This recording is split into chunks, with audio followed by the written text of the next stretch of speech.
السلام عليكم ورحمة الله وبركاته. الحمد لله نحمده ونستعينه ونستغفره ونؤمن به ونتوكل عليه ونعوذ بالله من شرور أنفسنا من سيئات أعمالنا. من يهدي الله فلا مضل له ومن يضلله فلا هادي له. ونشهد أن لا إله إلا الله وحده لا شريك له. ونشهد أن سيدنا ونبينا وشفيعنا وحبيبنا وحبيب ربنا وطبيبنا وطبيب قلوبنا محمدا عبد الله ورسوله أرسله بالحق بشيرا ونذيرا وداعيا إلى الله بإذنه وسراجا وقمرا منيرا.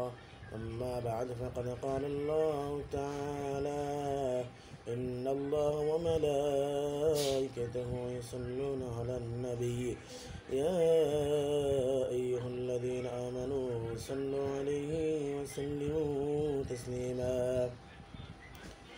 اللهم صل على محمد وعلى آل محمد كما صليت على إبراهيم وعلى آل إبراهيم إنك حميد مجيد.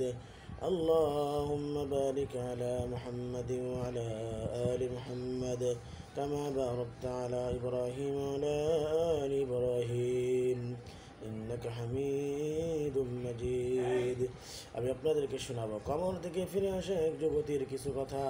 করাচির গুলশান ইকবাল এলাকায় বাইতুল কারাম জান মসজিদে মাওলানা মুফতি আব্দুর রউফ ওয়াজ করার সময় একটি বিস্ময়কর ঘটনা বর্ণনা করেন। তিনি বলেন, ঘটনাটি ঘটেছে পাকিস্তানের গিলগিট এলাকায় ঘটনা ঘটেছে। একজন লোক একটি কবরের পাশ দিয়ে যাওয়ার সময় তার কানে নারী কণ্ঠের চিৎকার ভেসে এলো, আমাকে বের করো, আমি বেঁচে আছি, আমাকে বের করো, আমি বেঁচে আছি, আমাকে বের করো, আমি বেঁচে আছি। একাধিকবার এই আওয়াজ শোনার পর লোকটি লোকালয়ে গিয়ে লোকদের জানালেন। অনেকে কবরের পাশে গিয়ে একই আওয়াজ শোনার পর স্থানীয় মসজিদের ইমাম সাহেবের মতামত জানার জন্য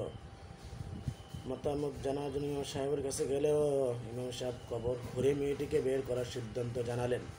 কবরের উপরের মাটি সরিয়ে একখানি তক্তা সরিয়ে ভেতরে তাকিয়ে দেখলো কবরের ভেতরে বসা মেয়েটি উলঙ্গ, তার গায়ে কাপড় নেই। মেয়েটি বলল, আমাদের বাড়িতে গিয়ে আমার জন্য পোশাক নিয়ে আসো। দ্রুত গিয়ে একজন পোশাক নিয়ে এসে কবরের ভেতরে ছুঁড়ে দিল। পোশাক পরিধান করে কবর থেকেই আপাদমস্তক মেয়েটি বের হয়ে দৌড়ে গিয়ে নিজের বাড়িতে গেল এবং একটি কামরায় একটি রুমের ভিতরে প্রবেশ হয়ে দরজা বন্ধ করে দিল। মেয়েটি দৌড় দিয়ে কাপড় পরিধান করে তাকে কাপড় দিল।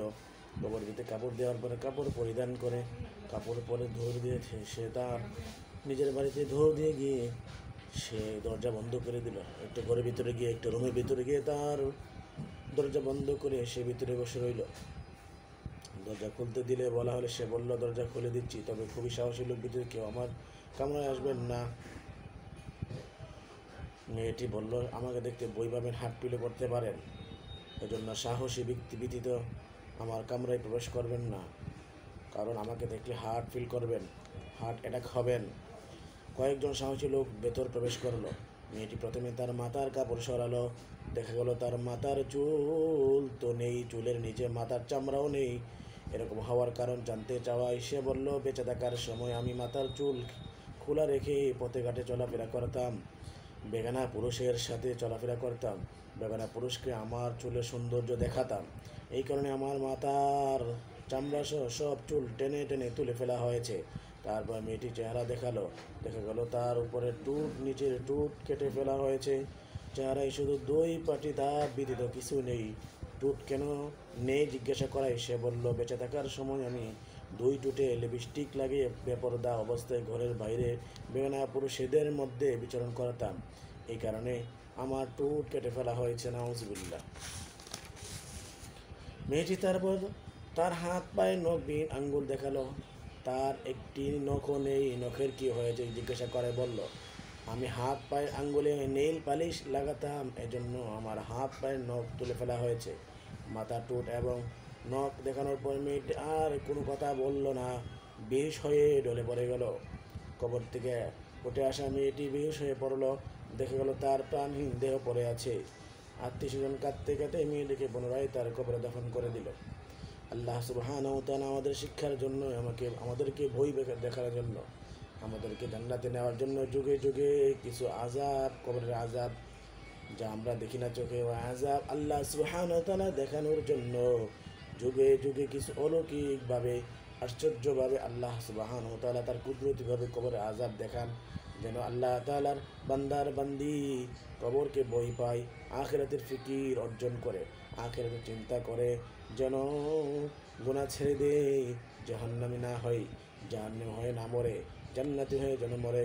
আল্লাহ সুবহানাহু ওয়া তাআলা আমাদের সবাইকে বুঝার, আমল করার, বেপর্দা থেকে বাঁচার, বেহায়াপনা থেকে বাঁচার, পরপুরুষের সামনে যাওয়া থেকে, নীল পালিশ লাগিয়ে মানুষের দেখানোর জন্য, মাথার চুল পরপুরুষকে দেখাইয়ে চলা থেকে, অর্থাৎ মোট কথা বেপর্দা হয়ে চলা থেকে আমাদের সবাইকে হেফাজত করেন। আমিন।